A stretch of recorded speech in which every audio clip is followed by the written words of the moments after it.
ton cœur et relâcher ta voix pour déclarer avec foi cette parole.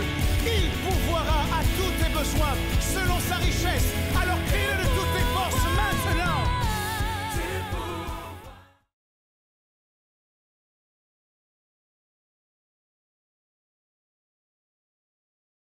C'est mon privilège et mon honneur de vous parler ce matin. Et je souhaite m'entretenir avec vous sur le thème « Requérir pour conquérir ». Dites avec moi, s'il vous plaît, « Requérir pour conquérir ». Au sujet du verbe « requérir », il se définit comme le fait d'exiger une action, une intervention de façon impérative, nécessiter absolument quelque chose. En d'autres termes, le titre de mon partage veut dire ce qu'il nous faut absolument exiger de nous-mêmes, les prérequis ou les conditions incontournables que nous devons remplir si nous voulons vraiment devenir des conquérants. Est-ce que ça intéresse quelqu'un ce matin? Il y a sans aucun doute des choses qui sont requises avant de se réjouir des choses conquises. Il s'agit de certaines conditions que nous devons remplir pour être des conquérants accomplis. En fait, si tu veux être un conquérant accompli, il y a des conditions qui doivent être remplies. Dieu est au courant de cela et il nous prépare, semaine après semaine, mois après mois, pour que nous passions avec succès l'examen qui valide notre aptitude à conquérir. Ce verbe que nous avons choisi indique que nous devons absolument prendre conscience de ce que la conquête n'est pas uniquement quelque chose qui se décrète. Il nous faut travailler activement pour être en capacité de dire que nous allons dans cette aventure avec la conviction que nous allons remporter la victoire. Il y a une condition essentielle dont je vais m'évertuer à vous parler ce matin. Mais avant que d'en parler clairement, ouvrons nos Bibles ensemble, s'il vous plaît, dans Nombre chapitre 14, 26 à 31. Ce sera le premier texte que je lirai, Nombre 14, 26 à 31. Et ensuite, Marc 2, 21 à 22. Si vous y êtes, pour le premier texte, dites « Providence ». Est-ce que vous y êtes vraiment? Nombre 14, 26, 31. Je fais la lecture.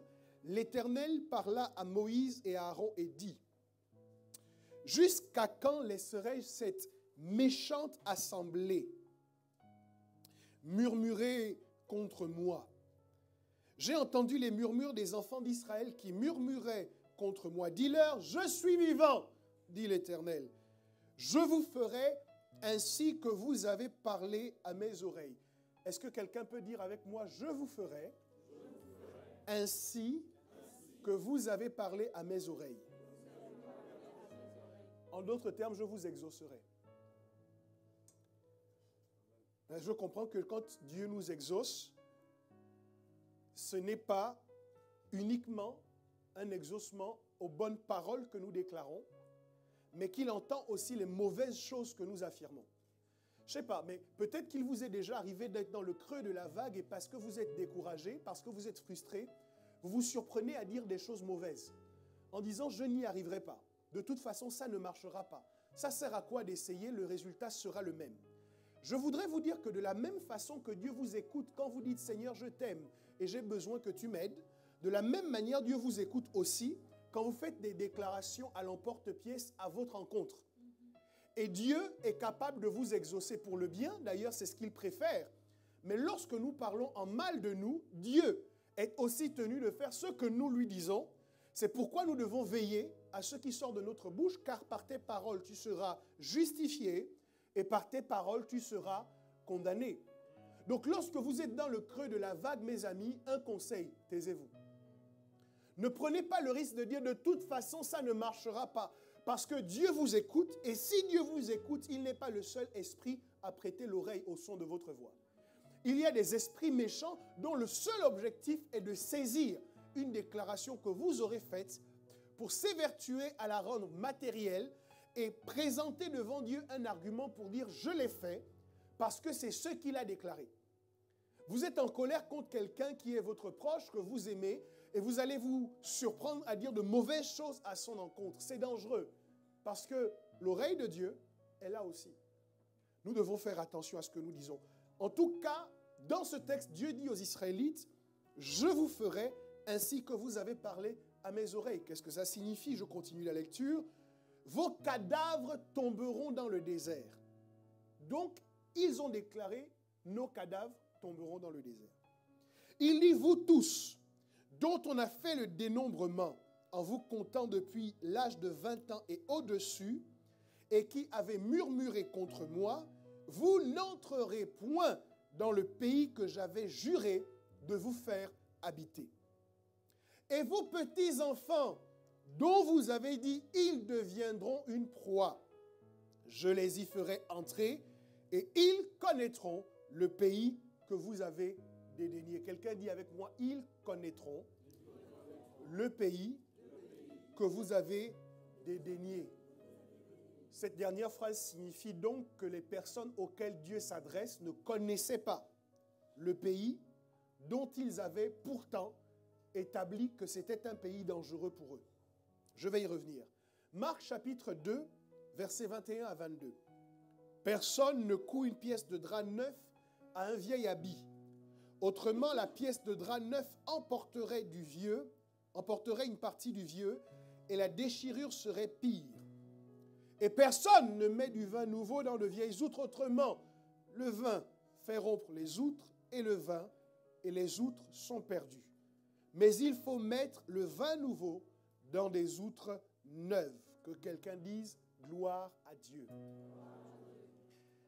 Le travail de Dieu depuis la sortie des Israélites, vous savez qu'Israël était en esclavage en Égypte pendant 4 siècles, et le travail de Dieu lorsqu'il les a délivrés à bras étendus à travers Moïse a consisté à les éduquer nouvellement. Ils étaient un peuple et Dieu a souhaité faire d'eux une nation en leur donnant notamment la loi de Moïse, les 10 commandements, en structurant leur vie, leurs relations sociales et la façon dont ils devaient rendre un culte. Dieu a voulu discipliner ces hommes et ces femmes pour qu'ils sachent comment agir et comment se conduire dans la présence du seul vrai Dieu afin qu'elle soit un bénéfice pour ceux qui y demeurent. Mais les choses anciennes qu'ils avaient apprises en Égypte étaient une montagne infranchissable qui se dressait entre eux et Canaan. Vous lirez également Colossiens 3, 8 à 10. C'est un texte sur lequel je reviendrai tout à l'heure. J'en ai fini pour l'heure avec les quelques lectures que je voulais vous faire. Maintenant, laissez-moi vous expliquer un peu ce qui se passe. Israël est sorti d'Égypte, comme je vous l'ai dit, et Israël a traversé le désert. Ce n'était pas facile tous les jours. Ce n'était pas toujours évident. Il y avait des choses qui leur manquaient, des besoins qu'ils présentaient à Dieu. Mais Dieu, jusque-là, avait pourvu. Je veux rendre gloire à Dieu, à ce Dieu. Je veux rendre gloire à Dieu pour ce Dieu qui pourvoit à tous nos besoins, où que nous soyons, quelles que soient les circonstances par lesquelles nous passons. En fait, ce que j'aime avec ce Dieu, c'est qu'il n'attend pas que nous soyons arrivés à Canaan pour se manifester et se mobiliser pour nous, mais même lorsque nous sommes au désert, Dieu prend soin de nous. En fait, nous ne sommes peut-être pas encore arrivés exactement là où nous voulons aller. Nous n'avons peut-être pas encore franchi toutes les étapes, mais nous pouvons être heureux. Parce que dans ce processus de construction, nous ne sommes pas seuls, nous ne sommes pas livrés à nous-mêmes, mais Dieu est encore et toujours avec nous. Alléluia. Les Hébreux arrivent donc finalement aux portes de Canaan. Le pays que Dieu leur a promis, pays dans lequel le lait et le miel coulent à foison. C'est un environnement dont ils ont souvent rêvé parce que c'est une description que Dieu leur a faite. Dieu leur a dit, je vous emmènerai dans un bon pays. Et donc, les Israélites arrivent enfin aux portes de ce bon pays. Et avant de commencer la conquête, avant de s'engager dans la bataille, ils vont devoir définir une stratégie. Et ce qu'ils vont faire, c'est qu'ils vont chercher à s'enquérir avant de conquérir. C'est-à-dire que Moïse va choisir au milieu du peuple des espions qu'il va envoyer en mission d'espionnage sur la terre de Canaan.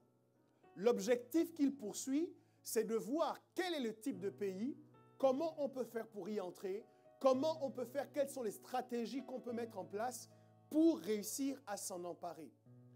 Parfois, nous échouons dans le cadre des conquêtes que nous menons parce que nous n'avons pas pris suffisamment de renseignements sur le domaine, sur le secteur, sur la zone que nous voulons conquérir. Nous avons besoin de nous renseigner, de nous documenter sur le domaine dans lequel nous voulons travailler.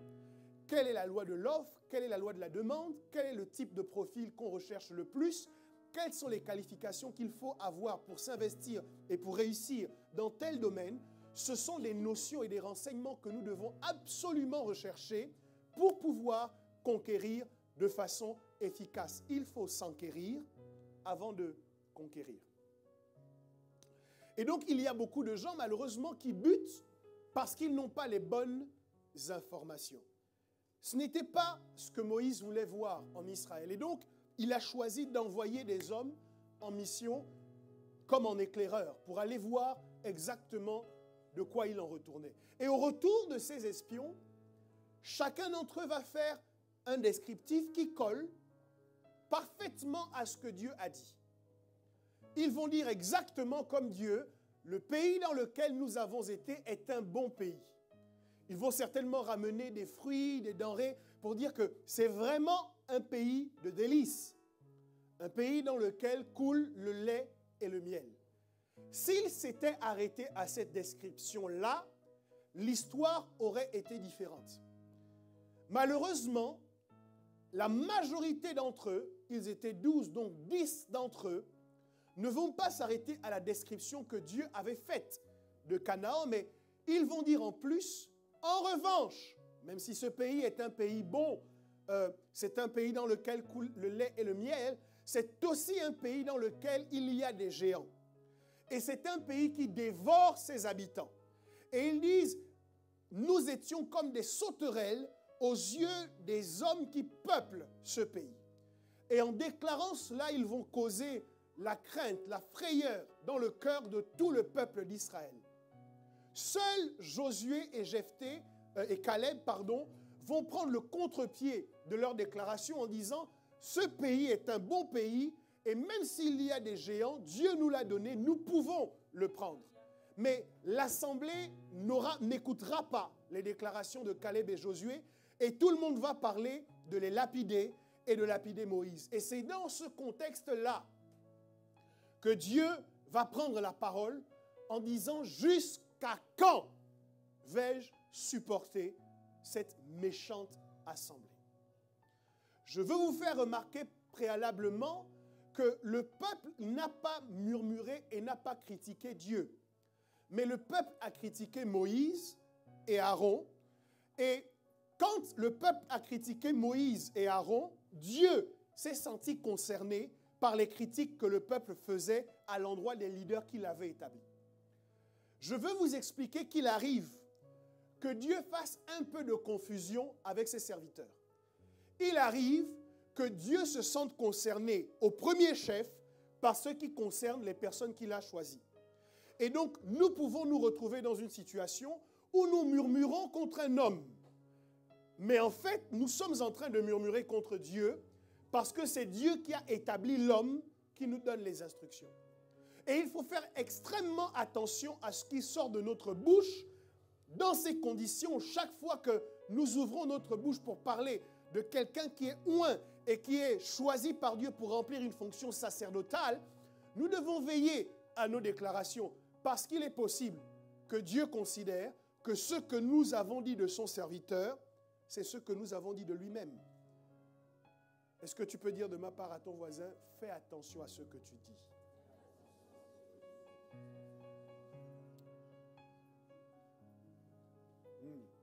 Bref, Dieu prend la parole et là, il va faire quelque chose que jamais jusqu'ici, il n'avait fait. À plusieurs reprises, Israël a péché et Dieu s'est mis en colère contre Israël et a menacé de les détruire. Mais ce jour-là, aucune intercession n'a réussi à faire fléchir le cœur de Dieu. Dieu a dit, c'en est trop, c'en est assez. Oui, je vous ai fait sortir d'Égypte pour vous donner Canaan en possession, mais à cause de ce que vous venez de faire, je déclare que vous ne prendrez pas possession de Canaan. J'ai été choqué de lire cette déclaration parce que je me suis dit, Seigneur, si jamais le peuple que tu as fait sortir d'Égypte dans le but de lui donner Canaan a échoué, comment nous, en tant que chrétiens, qui avons des promesses, qui avons des prophéties et qui allons vers une certaine destination, comment nous pouvons nous assurer que lorsque nous serons arrivés aux portes de cette bénédiction que tu nous as promise, tu ne nous diras pas, je refuse que vous entriez en possession de cette bénédiction, retournez dans le désert. Je me suis dit, Seigneur, comment je peux m'assurer que mon frère qui veut rentrer dans le mariage et qui prie pour entrer dans le mariage n'arrivera pas un jour aux portes du mariage avec la personne qui est bien pour lui et puis il ne t'entendra pas dire, écoute, j'avais promis que tu rentrerais dans le mariage, mais aujourd'hui, je décide que finalement, tu vas attendre encore 40 ans. Je me suis dit, Seigneur, comment je peux être sûr que la sœur qui prie pour obtenir un emploi et qui jeûne et qui donne sa dîme et qui paye ses offrandes, comment je peux être sûr qu'au moment où elle sera sur le point de signer son contrat, le ciel ne s'ouvrira pas pour t'entendre dire « J'avais promis de te donner ce poste, mais aujourd'hui, je choisis de t'en priver et de te renvoyer dans le chômage pour 5 années encore. » C'est une question qui m'a intrigué et qui m'a beaucoup fait réfléchir. J'ai demandé à Dieu comment. Et je crois que si nous réussissons à comprendre pour quelles raisons cette génération, parce que finalement, Israël rentrera plus tard en possession de Canaan, mais ce ne sera pas la même génération. Donc, ce à quoi nous assistons ici, c'est à la disqualification de la première génération. Et je dis, si nous réussissons à découvrir pour quelles raisons Dieu les a disqualifiés, alors rien ne pourra nous disqualifier à notre tour. Si nous savons pourquoi ils n'ont pas pu rentrer en possession de leur Canaan, alors rien ne pourra justifier que nous ne prenions pas possession de nos bénédictions. Mais pour cela, il faut qu'on se pose la question et qu'on y réponde sérieusement. Est-ce que ça intéresse quelqu'un ce matin? Oh, je croyais que ça intéresserait davantage de monde de savoir comment faire pour vraiment rentrer en possession de ces bénédictions. Je croyais que ça intéresserait plus de monde.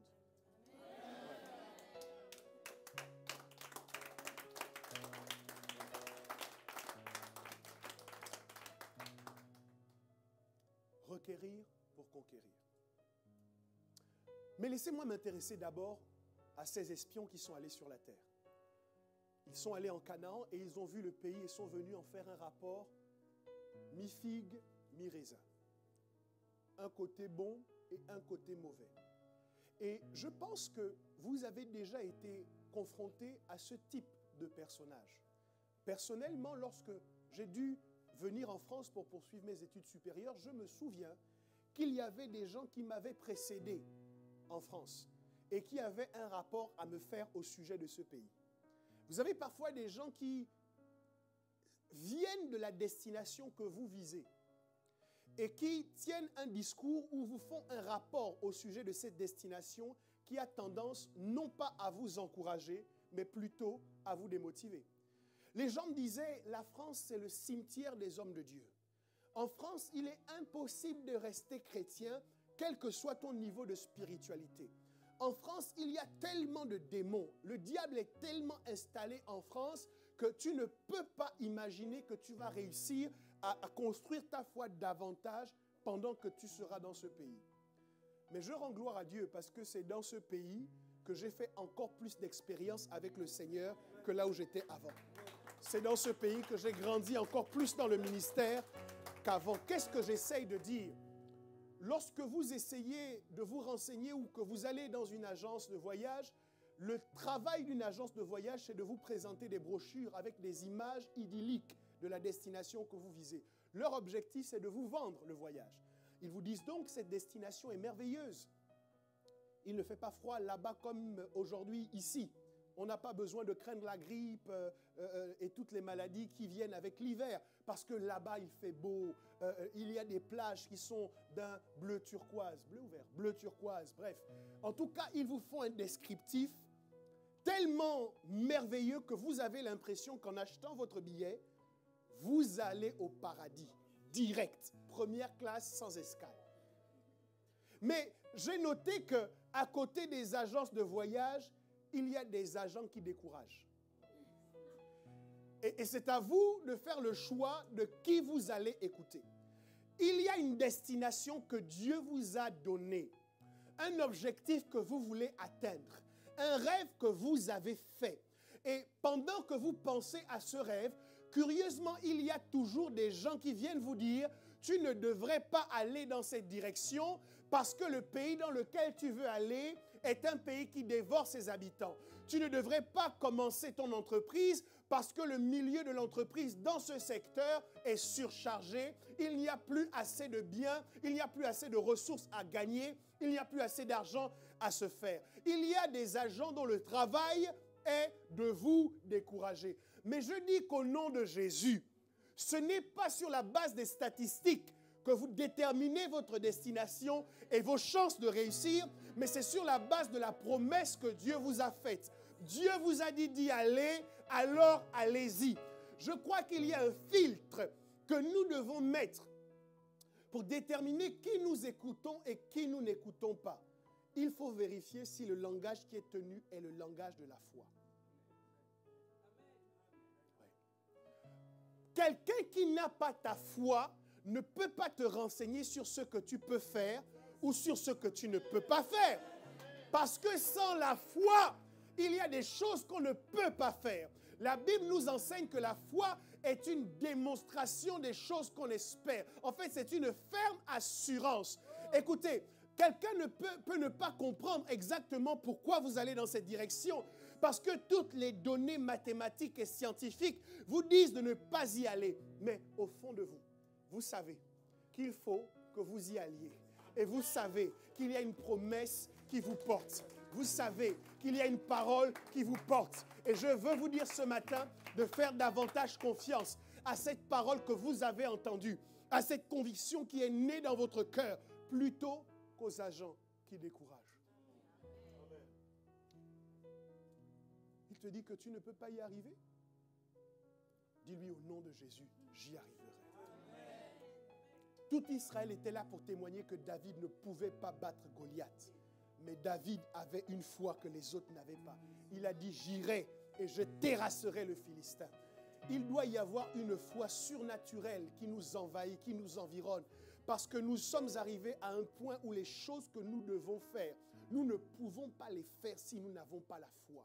Nous ne pouvons pas les faire en consultant les statistiques. Nous ne pouvons pas les faire en croyant en ce que les espions de découragement nous disent. Il doit y avoir une distinction que nous faisons entre Caleb et Josué et tous les autres. J'apprécie le fait que malgré la pression de la majorité, ces deux hommes ont choisi de rester campés sur leur position. Mes amis, il faut accepter parfois d'être en minorité.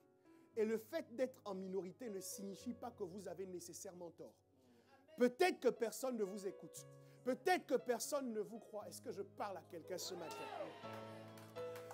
Peut-être que ce matin, personne ne vous prend au sérieux dans votre famille.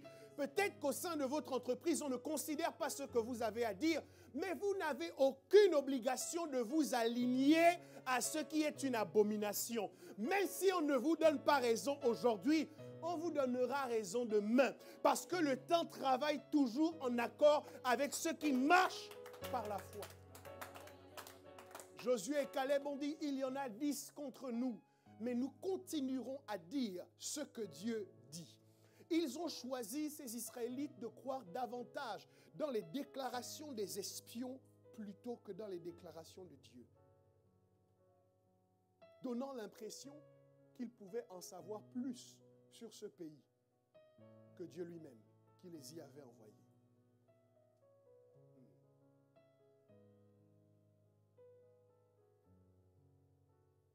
Nous devons faire attention, mes amis, à ne jamais céder à la majorité, quelle que soit la pression. Nous ne sommes pas là pour céder à la majorité. Tout le monde s'habille d'une certaine manière et puis. Tout le monde a dit que maintenant ça doit être les tailles basses ou les hauts sautés et puis. C'est les nouilles qu'on fait sauter, pas les hauts.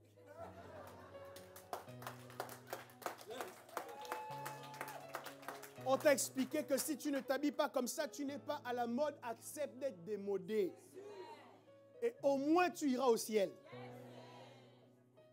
Et puis, la majorité ne doit jamais nous imposer un mode de fonctionnement, une façon de penser ou une façon de croire. Vérifie systématiquement que ce que tu penses, tu ne le penses pas parce que tout le monde pense comme ça. C'est ce que Josué et Caleb nous enseignent. Et Dieu va rejeter toute cette génération en disant aucune personne dans cette génération n'aura le privilège de rentrer en Canaan, excepté Josué et Caleb. Moïse était là et à plusieurs reprises dans le désert, Moïse avait intercédé pour le peuple. Quand Dieu avait dit, Moïse, mets-toi de côté, je détruis cette assemblée et de toi je tirerai un nouveau peuple. Moïse disait, si tu veux tuer ces gens, enlève mon nom du livre de vie. Et Dieu, à ce moment-là, reculait et disait, ok, je pardonne, continuons. Mais à ce moment, l'intercession de Moïse ne pouvait rien changer. Dieu avait dit, c'est terminé. Israël avait connu des moments difficiles. Ils étaient dans le désert. Mais dans le désert, ils mangeaient des cailles. Dans le désert, Dieu leur donnait de la viande quand ils voulaient en manger. Dans le désert, Dieu parlait au rocher pour que le rocher les abreuve. Écoutez, vous devez savoir que le modèle par lequel Israël est passé est le modèle par lequel nous tous nous passons. Personne ne peut faire une transition directe entre l'Égypte et Canaan. J'ai un problème avec les gens qui imaginent que dès qu'ils ont dit oui à Jésus, systématiquement, ils sont transportés dans un pays de délices. Parce qu'après l'Égypte, c'est toujours le désert. Est-ce que je parle à quelqu'un ce matin? Après l'Égypte, il y a d'abord le rejet de ceux qui t'ont connu. Après l'Égypte, il y a d'abord le fait que tout le monde essaie de te mettre la pression pour que tu recules sur tes décisions. Tout le monde essaye de te dire, tu t'es mal engagé. Choisis de renier Christ et de revenir vers nous. Tes amis vont t'abandonner. Ta famille va commencer à te combattre. Jésus a dit, je ne suis pas venu pour donner la paix, mais je suis venu pour la guerre, pour mettre l'épée. Il dit, entre un père et son fils, entre une mère et sa fille, il y aura inimitié à cause de moi. Et effectivement, lorsque nous nous convertissons, nous rentrons dans une phase de difficulté, de lutte, de combat. Là où les gens ne comprennent pas forcément nos convictions. Ils ne comprennent pas forcément nos sacrifices. Mais tu sais quoi? C'est normal. Arrête de te remettre en cause et de remettre en cause ta foi parce que depuis que tu as accepté Christ, tu es dans les combats. C'est normal. Ça veut dire que tu es vraiment en train de te convertir.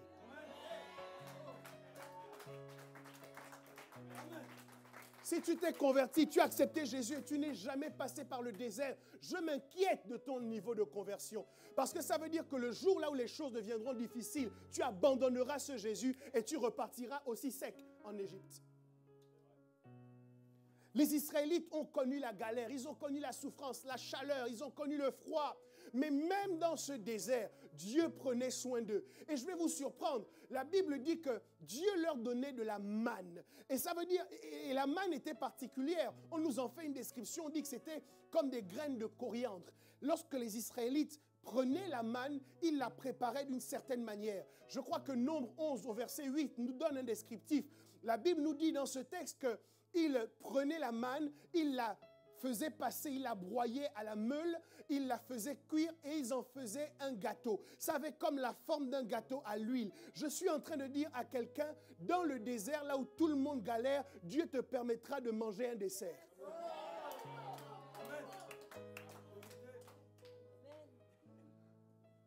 Dans le désert, là où tout le monde galère, Dieu ne te donne pas seulement l'entrée et le plat de résistance, mais la nourriture qu'il te donne a la forme d'un gâteau. Ça veut dire que même dans le désert, dans le temps de la galère, tu as la possibilité de te délecter. Tu as la possibilité de te nourrir avec, comment dire,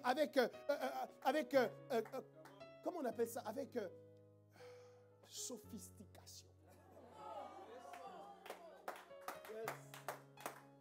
Mais les temps sont durs pour tout le monde. Toi, tu fais comment? Même dans les temps difficiles, Dieu prend soin de toi. Mais les gens souffrent. Il y a la crise économique. Mais comment tu fais? Même dans la crise économique, Dieu sait prendre soin de toi. C'est un Dieu dont la provision ne dépend pas de l'espace géographique dans lequel tu te trouves. C'est un Dieu dont la provision dépend de son identité, de sa nature.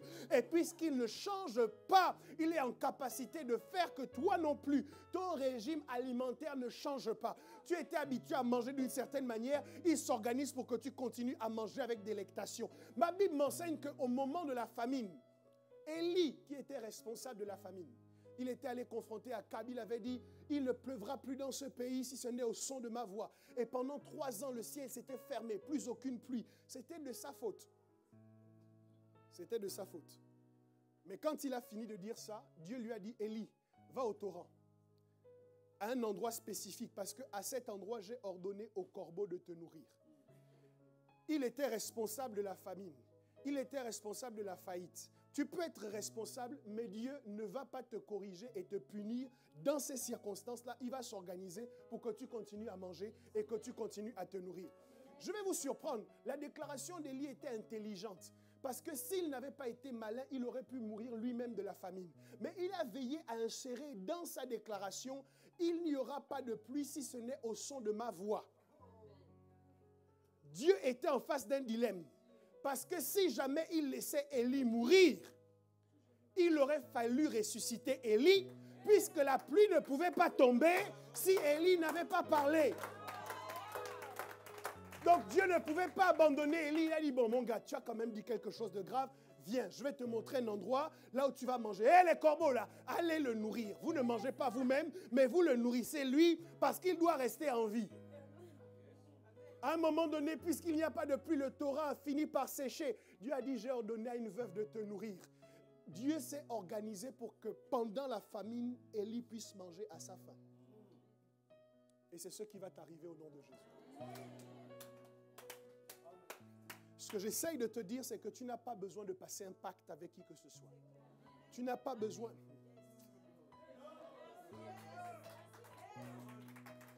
Écoutez, je sais que c'est dans les moments de difficulté qu'on fait les plus grands compromis. Il y a des gens qui ne s'étaient jamais imaginé faire certaines choses. Mais ils ont été comme contraints de faire ces choses parce qu'ils étaient dans des moments difficiles. Mais est-ce que je peux t'aider en te disant que les moments difficiles ne justifient rien? Parce que celui qui a été avec toi dans les moments faciles sera avec toi aussi dans les moments difficiles. Ce Dieu-là ne t'abandonnera pas. Le diable est venu voir Jésus et il lui a dit, alors qu'il était en jeûne, si tu te prosternes et que tu m'adores, voici ce que je vais faire pour toi. Voici ce que je vais faire pour toi. Mais tout ce que Satan pouvait faire pour Jésus n'avait aucune comparaison possible avec ce que Dieu allait lui donner plus tard.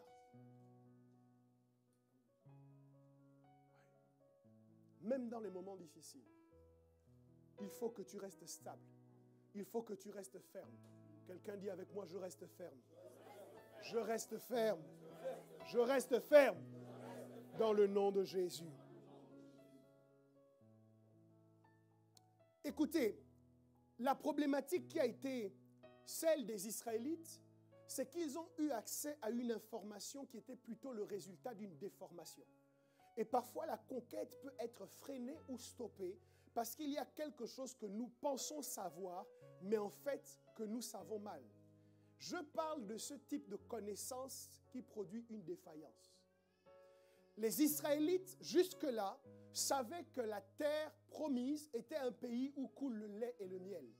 Mais à la suite du rapport des espions, les Israélites ont su que c'était un pays qui dévorait ses habitants. Je veux vous dire que ce qui vous bloque avant la conquête, c'est que vous savez quelque chose, mais vous le savez mal. Ce qui vous empêche de rentrer en possession de ce que Dieu vous a promis, c'est toutes ces choses dont vous êtes convaincus, mais qui en vérité ne travaille pas à votre salut. Je vais vous le démontrer très rapidement. Toute l'histoire de Jésus aurait été différente à cause d'une information. À un moment donné, quand Jésus a commencé son ministère, certes, les gens l'ont rejeté. Les gens l'ont repoussé en disant, qui est-il? Qu'est-ce qu'il va pouvoir faire? Pourquoi est-ce qu'il se produit comme ça? Ainsi de suite. Mais quand même, en regardant les miracles qui se faisaient par les mains de Jésus, les gens commençaient à se poser des questions. En regardant les délivrances qui se faisaient par la déclaration de Jésus, les gens ont commencé à se poser des questions. Les pharisiens s'arc-boutaient en disant, c'est par les démons qu'ils chassent les démons. Mais parmi eux, il y avait un homme, Nicodème, qui avait été discuté avec Jésus et qui est venu les voir et qui leur a demandé, mais est-ce que notre loi autorise que l'on condamne un homme avant de l'avoir entendu s'exprimer? Et les pharisiens, à ce moment, se sont tournés vers Nicodème et lui ont demandé, es-tu aussi galiléen? Parce que si tu examines les prophéties, tu verras que de Galilée, il ne sort aucun prophète. C'est là que l'affaire de Jésus a été enterrée. Parce que les pharisiens savaient que Jésus venait de Nazareth. Ils savaient que Jésus était appelé le Galiléen. Est-ce que je peux vous choquer en vous disant que cette information était complètement fausse? Oui, je sais. On prêche souvent vous parlant de Jésus de Nazareth. C'est parce qu'à un moment donné, n'y pouvant plus, n'y tenant plus, on s'est tous mis d'accord et donc on l'appelle Jésus de Nazareth. Mais la coutume de l'époque voulait que lorsqu'on donnait un nom à quelqu'un, on lui affectait à ce nom la ville d'où il était originaire. Et le problème de tout le monde, c'est que tout le monde était convaincu que Jésus était originaire de Nazareth. D'ailleurs, lorsqu'Hérode a entendu les mages venir lui dire « Où est le roi des Juifs ?» Hérode n'a pas cherché « Où est le roi des Juifs qui vient de naître? Nous avons vu son étoile en Orient, nous sommes venus pour l'adorer. » Hérode n'a pas cherché très longtemps. Il a appelé systématiquement, tout de suite, un scribe et lui a posé cette question. Et là, le scribe a répondu, sans avoir recours à ses manuels. Il a dit, le roi des Juifs doit naître à Bethléem, en Judée. Car voici ce qui a été écrit par le prophète. Et toi, Bethléem, ville de Juda, tu n'es certes pas la moindre des villes d'Israël, car de toi sortira un grand roi qui paîtra mon peuple. La prophétie était précise, elle était nette, elle était claire. Sauf que, quand Jésus est né, il est né à Bethléem à cause du recensement qui avait été ordonné et juste après on l'a ramené à Nazareth. Donc toutes les personnes qui ont vu Jésus grandir considéraient Jésus comme un Nazaréen. Toutes les personnes qui parlaient de Jésus comme un Nazaréen. Toutes les personnes qui l'avaient vu grandir, se développer, se déployer, qui connaissaient sa famille, parlaient de Jésus comme d'un Nazaréen. Sauf que Jésus n'était pas Nazaréen, Jésus était Bethléemite. Ça veut dire que toute la prophétie au sujet de Jésus était vraie. Et ce qui a perdu Israël, ce qui a perdu les sages d'Israël, c'est qu'ils ne se sont pas suffisamment renseignés sur Jésus et qu'ils ont laissé les on-dit déterminer ce qu'ils savaient de lui. Mes amis, vous devriez faire attention à ce qu'on vous dit au sujet de certaines personnes. Parce que si seulement vous saviez, je sais, on vous a parlé de lui en vous disant c'est un menteur.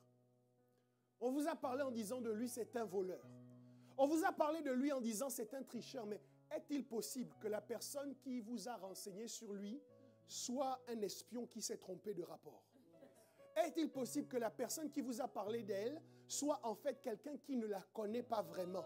Et mes amis, tant que vous ne romprez pas avec les on-dit, tant que vous ne romprez pas avec les informations oui-dites, en vérité, vous ne pourrez pas véritablement avoir accès à toute la bénédiction qui se trouve dans les gens que Dieu vous envoie, parce qu'avant même de les rencontrer, on les aura déjà tués dans votre cœur. Il aurait simplement suffi à ces hommes de faire des recherches sur « mais Jésus, là, il vient vraiment d'où? Où est-ce qu'il est né ?» Et à ce moment, ils auraient su que Jésus n'était pas de Nazareth, mais en fait, il était originaire de Bethléem. Et là, toute l'histoire aurait été changée. Vous avez peut-être déjà entendu parler de quelqu'un et vous avez mis une croix sur elle à cause de ce que vous avez entendu. Repentez-vous et cherchez à découvrir exactement qui c'est. Parce que ton identité n'est pas nécessairement dans la bouche des autres. L'identité de l'autre n'est pas forcément dans la bouche d'autrui. Peut-être qu'il vaut mieux aller voir la personne pour lui poser des questions à son sujet. Oui, on a dit Jean-Marc est au chômage. Jean-Marc est un chômeur. Mais peut-être qu'il y a autre chose qui définit Jean-Marc que le chômage. On a dit qu'Estelle est une voleuse, mais peut-être qu'il y a autre chose qui définit Estelle que le vol. On a dit que Paulette, je ne sais pas moi, elle va mourir célibataire, mais peut-être qu'il y a autre chose qui la définit. Parce que vous savez quoi? Si les hommes ont utilisé leur bouche pour parler de vous, ils ne sont pas les seuls à posséder une langue. Dis de ma part à quelqu'un, toi aussi tu peux parler.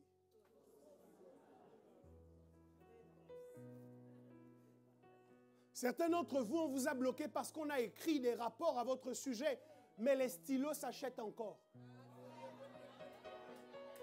Oh, je le redis encore, les stylos s'achètent encore. Et pour ceux qui ne comprennent pas ce qu'est un stylo, les bics s'achètent encore. Il y a des environnements dans lesquels il n'y a pas de rupture de stock. Donc arrête de pleurer parce qu'on a écrit des choses mensongères à ton sujet. Procure-toi un stylo et écris toi-même.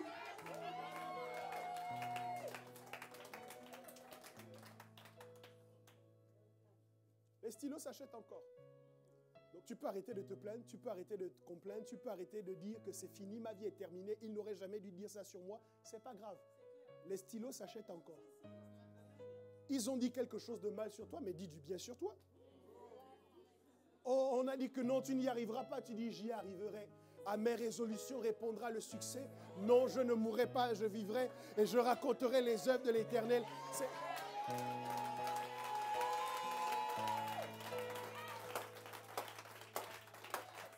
C'est encore possible que tu réécrives l'histoire de ta vie parce que le même stylo qu'on a utilisé pour décrire malheureusement l'histoire de ta vie, tu l'as aussi et tu peux la réécrire d'une autre façon. On a mal parlé de toi, parle en bien de toi. Et j'annonce qu'il y a des gens qui vont composer des louanges à ton sujet. Oui. Oui. J'annonce parce que c'est quelque chose que j'ai vu Dieu faire dans ma propre vie. Dieu s'est organisé lui-même pour aller réparer mon témoignage là où on avait cassé mon témoignage. J'étais tranquille chez moi, je n'étais pas au courant de ce qui se tramait, mais Dieu a considéré que c'était sa responsabilité d'aller restaurer mon témoignage. Il a mobilisé des louangeurs qui sont allés voir les gens qui avaient entendu des mauvaises choses pour leur dire ce que vous avez entendu de lui est faux. Moi, je le connais. Voici comment il est. Voici ce qu'il a. Voici ce qu'il fait. Et je dis que cette grâce-là va se passer aussi pour toi. Tu ne subiras pas indéfiniment les mensonges des gens à ton encontre. Tu ne subiras pas des portes qui se ferment sur ton passage parce que d'autres sont passés avant toi pour salir ton nom. Mais je dis, là où ils ont sali ton nom, j'envoie maintenant le sel afin que ton nom soit purifié.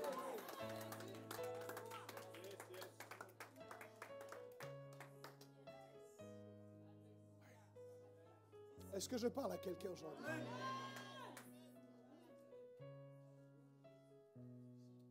Tu es plus que ce qu'on dit que tu es. Ton père et ta mère peuvent être convaincus d'une chose à ton sujet qui n'est pas totalement la vérité. Parce qu'en vérité, ils n'étaient pas en capacité. Vous savez, lorsqu'une femme est enceinte, elle a la possibilité de constater la formation du bébé dans son ventre en allant faire une échographie. Mais l'échographie, on ne la fait pas tous les jours. Ça veut dire qu'elle ne peut pas voir à chaque instant comment son bébé se développe à l'intérieur de son ventre. C'est un secret que Dieu seul connaît. C'est lui qui façonne, c'est lui qui forme, c'est lui qui détermine comment les os se forment. C'est-à-dire qu'il y a des secrets à ton sujet que Dieu est le seul à posséder. Ton père, ta mère, ton grand-père, ton grand-oncle, quel que soit le niveau de relation que vous avez, ne pourra jamais tout connaître en ce qui te concerne. Et c'est parce qu'il ne pourra pas tout connaître qu'il ne pourra pas tout contrecarrer. Il ne pourra... C'est parce qu'il ne te connaît pas totalement qu'il ne pourra pas tout annuler. Il ne peut pas tout anéantir parce qu'il y a des choses que Dieu conserve dans le secret. Jésus était un Bethléemite.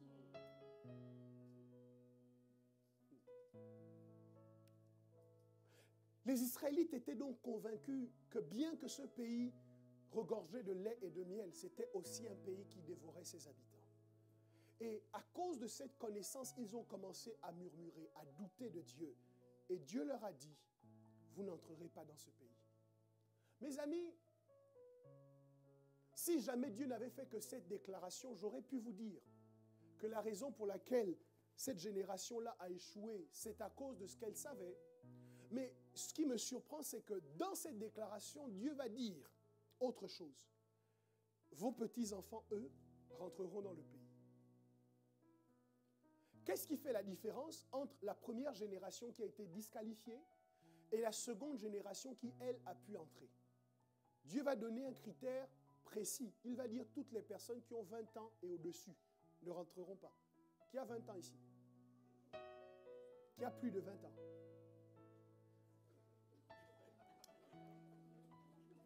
Mais ce n'est pas de vous que ce texte parle.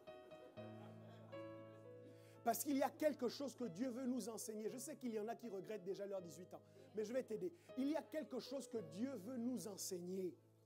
En disant à ces gens, toute la génération qui est sortie d'Égypte ne rentrera pas à Canaan, mais seulement la nouvelle génération y entrera. Dieu était en train d'établir quel était le prérequis incontournable et fondamental pour devenir un conquérant. Et ce prérequis, c'est d'être un homme nouveau. La seule différence entre l'ancienne génération et la nouvelle génération, toutes les deux sont des générations. Mais l'une est ancienne et l'autre est nouvelle. L'ancienne ne peut pas rentrer, seule la nouvelle peut rentrer. Et je comprends mieux pourquoi tout au long de cette année, Dieu nous a impliqués dans le travail sur l'année des choses nouvelles. Parce que si nous n'expérimentons pas les choses nouvelles, si nous ne sommes pas renouvelés, lorsque nous arriverons aux portes de la conquête se refusera et se dérobera à nous, parce que ce qui est ancien ne peut pas hériter de la terre promise. Il n'y a que ce qui est nouveau qui peut rentrer. Qui veut expérimenter des choses nouvelles en 2018?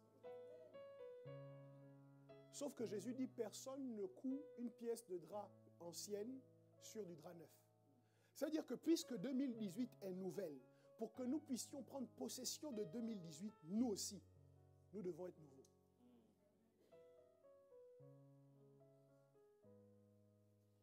Les portes de Canaan ont scanné les Israélites. Elles ont analysé qui ils étaient. Et en analysant les Israélites, les portes de Canaan ont découvert que ceux-là, c'étaient des hommes anciens. Et donc les portes se sont fermées. Lorsque la nouvelle génération est arrivée, les portes ont reconnu en eux une génération nouvelle. Et les portes se sont ouvertes sous la conduite de Josué. Donc, ce que nous devons considérer aujourd'hui comme prérequis, absolument indispensable pour prendre possession de notre terre promise, c'est le fait d'être complètement renouvelé. La Bible dit, ne vous conformez pas au siècle présent, mais soyez transformés par le renouvellement de l'intelligence. Et il m'est d'avis que si Dieu met tellement l'accent sur le fait que nous devons avoir une intelligence renouvelée, sur le fait que nous devons nous dépouiller du vieil homme, c'est parce que Dieu sait que les choses que nous voulons voir se matérialiser dans notre vie, nous ne pouvons pas les recevoir tant que nous serons vieux. Ce n'est pas un problème d'âge, c'est un problème d'information qui sont devenues une déformation. C'est un problème d'habitude que nous avons prise lorsque nous étions en Égypte. C'est un problème de comportement, c'est un problème d'attitude qui freine le changement d'altitude. C'est un problème d'aptitude que nous avons acquise, non pas de Dieu, mais que nous avons acquise dans le monde, qui nous empêche aujourd'hui de rentrer pleinement en possession de ce que nous voulons. Il y a un temps donné pour le désert. C'est un temps que nous devons prendre pour nous dépouiller du vieil homme. C'est un temps de jeûne, c'est un temps de prière, c'est un temps où nous nous remettons en question, parce que laisse-moi te dire que le problème ne vient pas toujours des autres.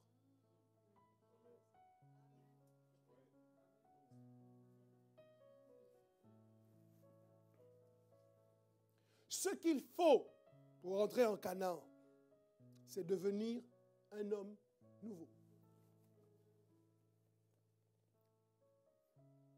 Regardons ensemble Colossiens, chapitre 3, versets 8 à 10.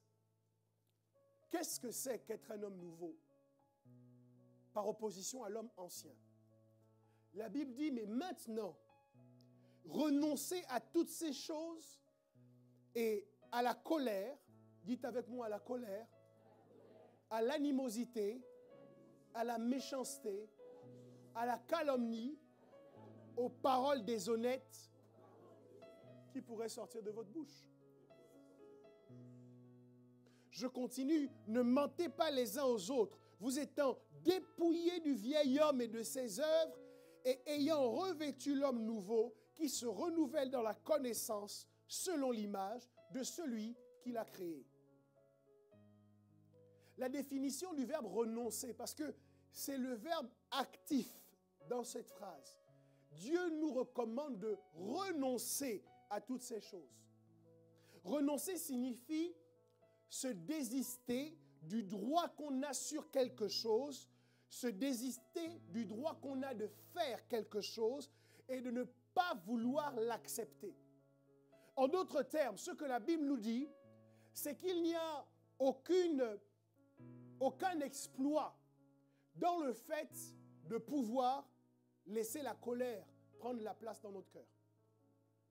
Ce que la Bible nous dit, c'est que nous sommes régulièrement dans des situations où les gens font des choses qui nous mettent en colère.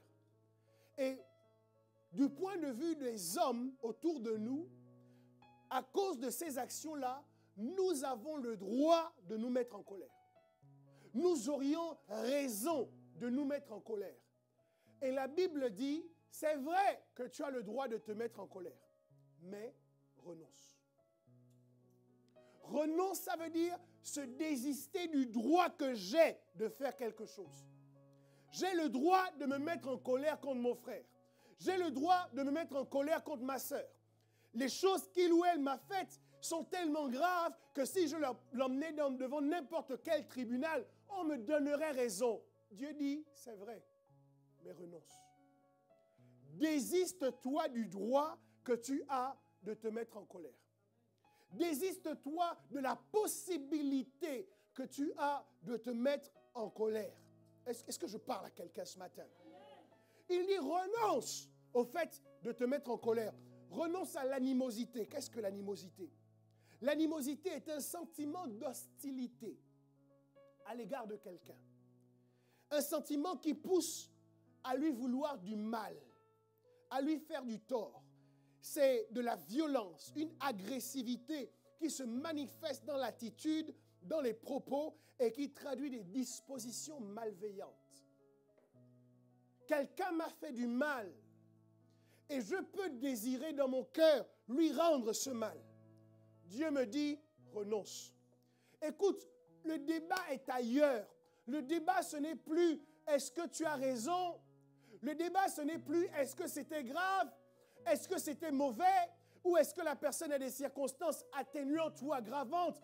Le débat, c'est est-ce que tu veux rentrer en Canaan ou pas.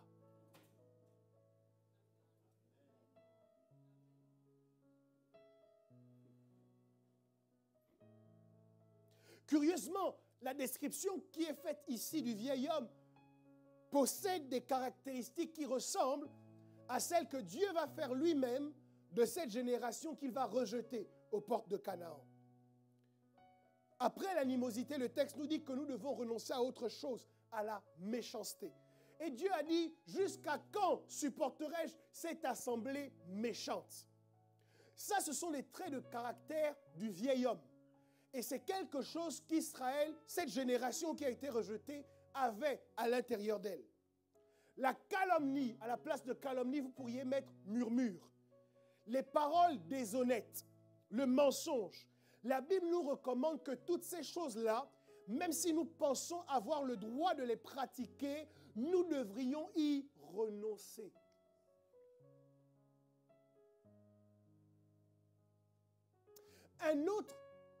Une autre signification de renoncer, c'est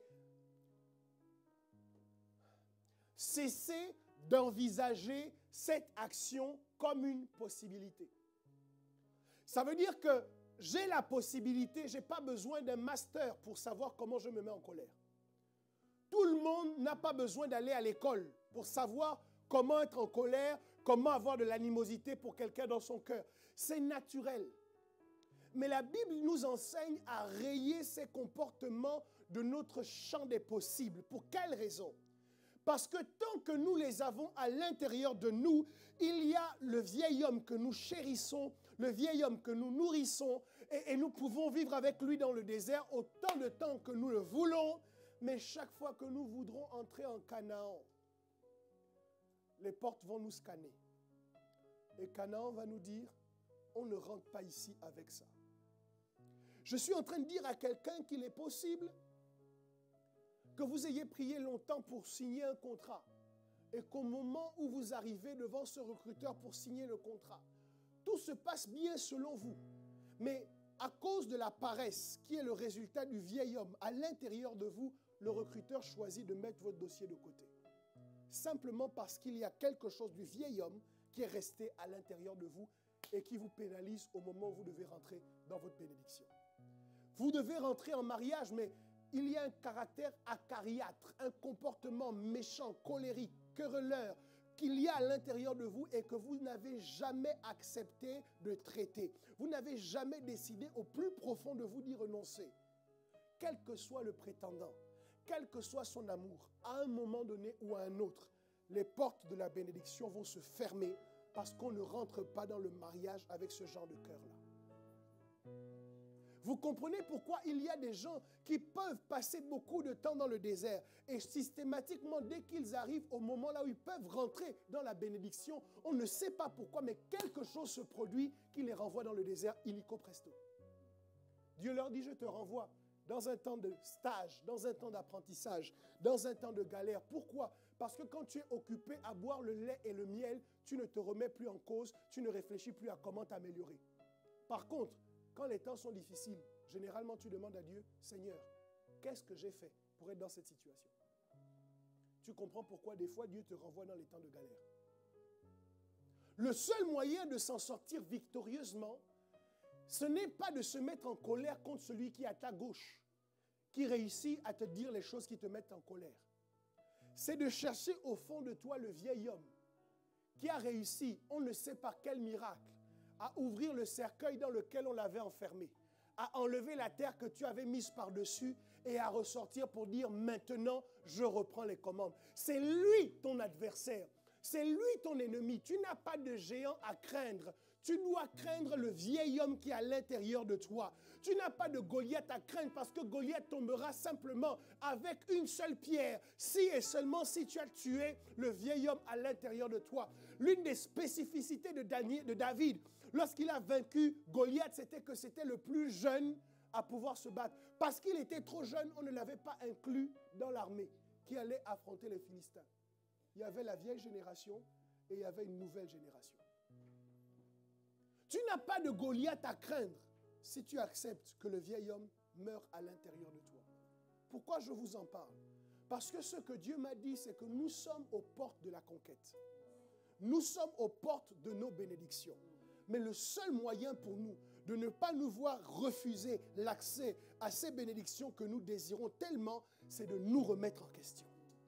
Et de nous demander très simplement aujourd'hui, entre janvier 2017 et novembre 2017, suis-je un homme nouveau? Suis-je une femme nouvelle? Si la réponse à cette question est non, alors c'est la même réponse que les portes de votre bénédiction vous donneront. Non.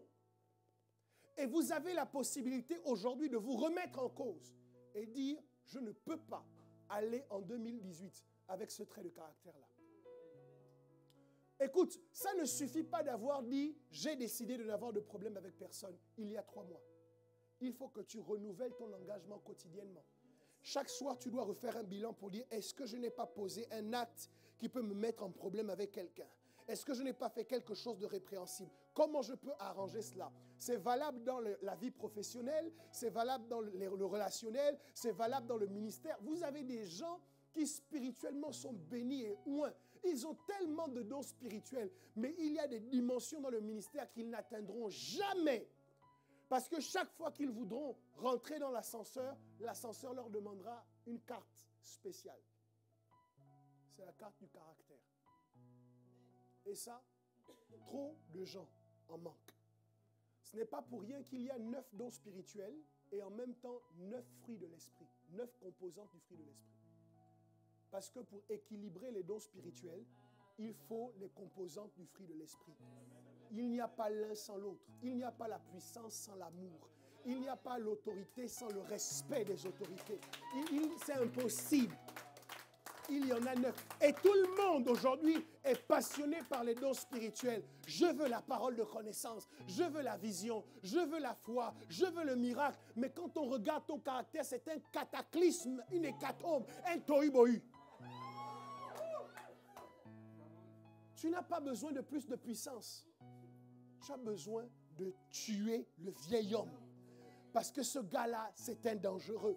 Même quand tu l'as tué il y a 6 mois, quelque temps après, il essaye de revenir en essayant de faire une tentative.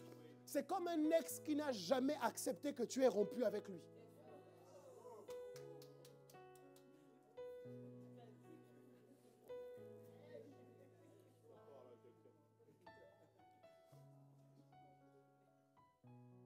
Nous sommes aux portes de la conquête. Nous devons nous remettre en question. Ne pas faire un bilan sur les choses que vous avez acquises tout au long de cette année, mais faire un bilan sur la maîtrise que vous avez acquise de vous-même. On a parlé d'un cœur nouveau. Est-ce que ton cœur est nouveau?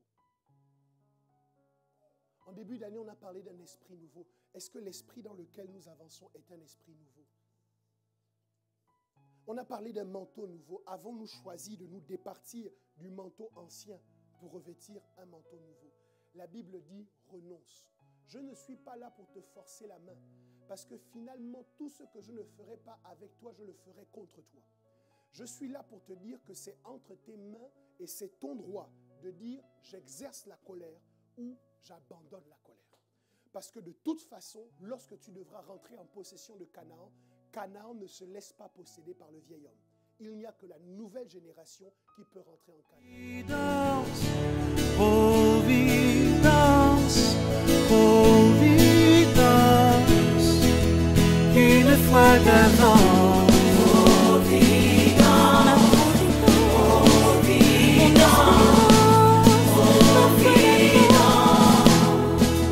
une fois d'avant.